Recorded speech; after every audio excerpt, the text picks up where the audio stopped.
We have come through a period of multiple shocks and balance sheet stress. Now that one by one we have addressed these issues, and as soon as the global conditions also become more benign and less hostile to us, some of the parameters that we expect to see in the economy will manifest.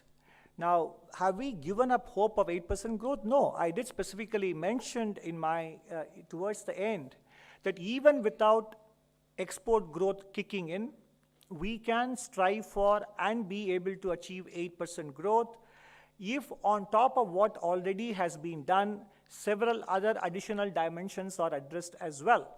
The reason why we shouldn't be looking at 8 or 9 at this point is the difference between the first decade and now is that in the first decade, the global economy was booming and now it is not.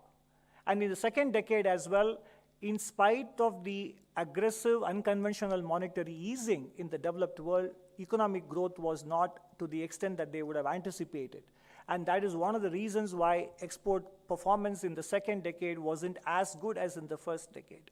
So we are being prudent in not assuming that exports would be such a big contributor to growth as it was in the first decade. But if it does turn out to be wrong and the global economy does better, and given India's services growth and the manufacturing capacities being created and the efforts to plug ourselves into global supply chains succeed, and if export growth also kicks in, that will definitely see our potential growth rise from 7% towards 8%.